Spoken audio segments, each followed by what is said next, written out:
મિત્રો, જે કોઈ પેરેન્ટ્સના બાળકની ઉંમર 6 વર્ષ પૂરી થઈ હોય તેવા સૌ બાળકો આખું વર્ષ જે ફોર્મની રાહ જોતા હોય છે તે આરટીના ફોર્મની ઓફિશિયલ જાહેરાત આવી ગઈ છે।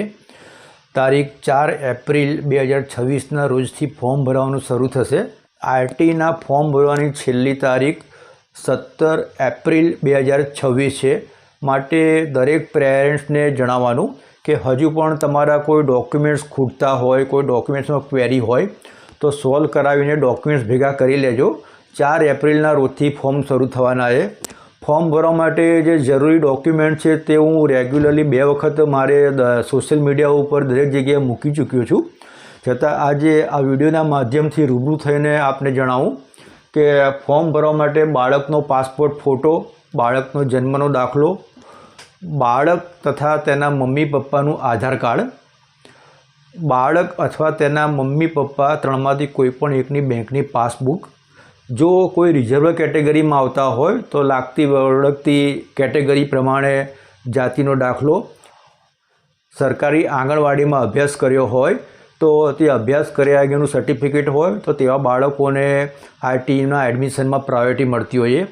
આ સિવાય જે લોકોને બાળકમાં એકમાત્ર કન્યા હોય તેવા સિંગલ ગર્લ ચાઇલ્ડના પેરેન્ટ્સને જણાવવાનું કે આવા બાળકો કે જે મા બાપના ફક્ત એકમાત્ર સંતાન અને તે પણ બાળકી હોય તો તેવા બાળકોને પણ એડમિશનમાં પ્રાયોરિટી આપવામાં આવે છે।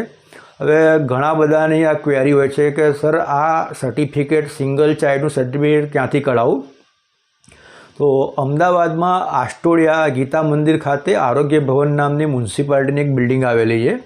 આ બિલ્ડિંગની અંદર તમે આરોગ્ય ડિપાર્ટમેન્ટમાં જશો એટલે ત્યાંથી તમને જણાવશે, ત્યાંથી એક ફોર્મ આપશે, ફોર્મની સાથે કંઈક સોગંદનામું અને અન્ય ડોક્યુમેન્ટ્સ વગેરે જણાવશે। તે ડોક્યુમેન્ટ જમા કરાવ્યા બાદ તમને બીજા કે ત્રીજા દિવસે સિંગલ ચાઇલ્ડ ગર્લનું સર્ટિફિકેટ આપશે। આ સર્ટિફિકેટ હશે તો તમારા બાળકનું આરટીમાં નંબર લાગવાની ચાન્સ વધી જશે। આ સિવાય બીપીએલ કાર્ડ ધારક હોય તો તેમના બાળકને પણ ચાન્સ જલ્દી મળે છે, પરંતુ એકલું બીપીએલ કાર્ડ હોવા માત્રથી એડમિશન નથી મળતું। બીપીએલની એક યાદી કરીને આવે છે, એ યાદીવાળું એક કાર્ડ તમારી પાસે હોવું જોઈએ। આ કાર્ડ હોય તો બીપીએલ યાદી પ્રમાણે આપને પણ પ્રાયોરિટી મળે છે।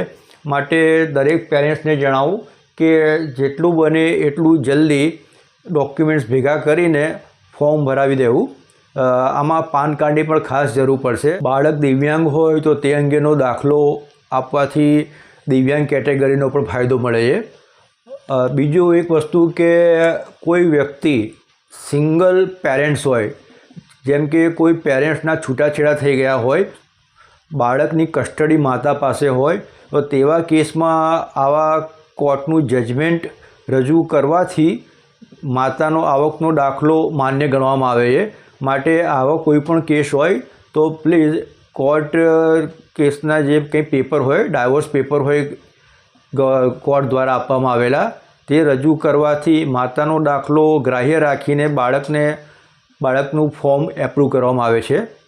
મિત્રો, આરટીમાં એડમિશન લેવા માટે બાળકની ઉંમર તારીખ 1/6/2026ના રોજ 6 વર્ષ પૂરા થયેલા હોવી જોઈએ તથા 7 વર્ષ પૂરા થયેલ ના હોવા જોઈએ। ઇટ મીન્સ કે બાળકની ઉંમર 6 થી 7 વર્ષની વચ્ચે હોવી જોઈએ।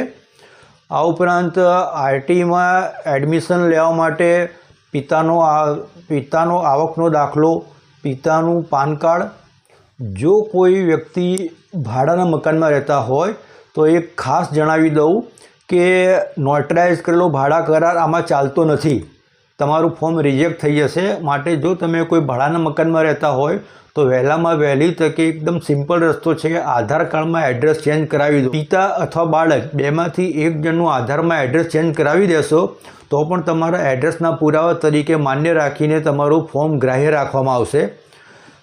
જો તમે નોટરાઇઝ ભાડા કરાર આપશો તો 100% તમારું ફોર્મ રિજેક્ટ થઈ જશે। નવા કાયદા પ્રમાણે નોટરાઇઝ ભાડા કરાર ચાલતો નથી। ભાડા કરાર જો તમારે રજૂ કરવો હોય તો સબ રજિસ્ટ્રારશ્રીની કચેરીમાં રજિસ્ટર્ડ કરાવેલો ભાડા કરાર જ ચાલશે। સબ રજિસ્ટ્રારશ્રીની કચેરી એટલે કે જે જગ્યાએ આપણે મકાન કે કોઈ પ્રોપર્ટી લે વેચ કરીએ અને દસ્તાવેજ કરવા માટે જે કચેરીમાં જઈએ છીએ તે કચેરીમાં જઈને કરાવેલો રેન્ટ એગ્રીમેન્ટ જ ગ્રાહ્ય રાખવામાં આવશે.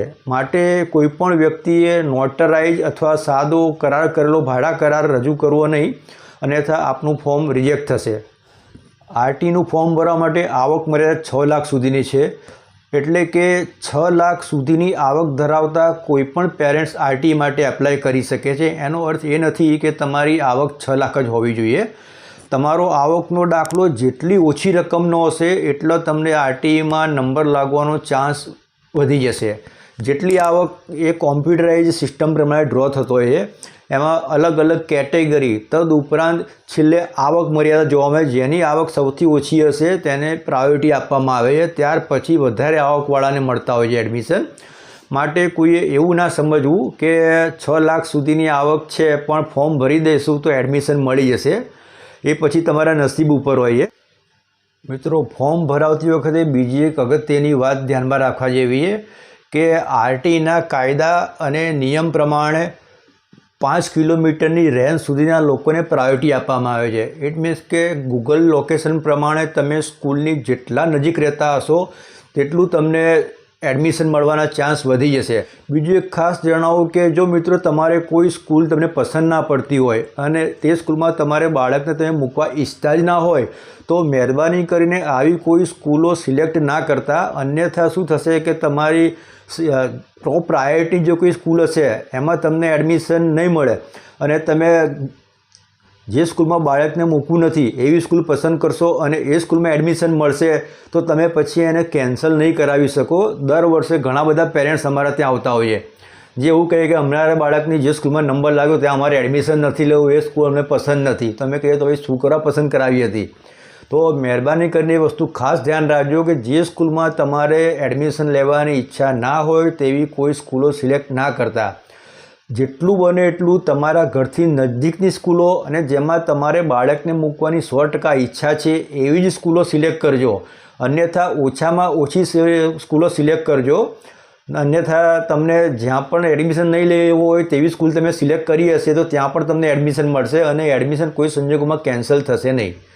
જો તમે આવી સ્કૂલો પસંદ નહીં કરી હોય દૂરનું અને પહેલા રાઉન્ડમાં તમારો નંબર નહીં લાગે તો કદાચ બીજા રાઉન્ડમાં કે ત્રીજા રાઉન્ડમાં પણ નંબર લાગવાની શક્યતા વધી જશે. પરંતુ એકવાર જે પણ સ્કૂલમાં તમારો નંબર લાગશે ત્યાં ફરજિયાત તમારે એડમિશન લેવું પડશે અને લિસ્ટમાંથી તમારું નામ નીકાળી દેવામાં આવશે. એટલે કે ફરી તમને ચાન્સ આપવામાં આવશે નહીં. માટે મહેરબાની કરીને જે કોઈ સ્કૂલમાં એડમિશન લેવાની ઈચ્છા ના હોય તેને ક્યારેય પણ સિલેક્ટ ના કરતા.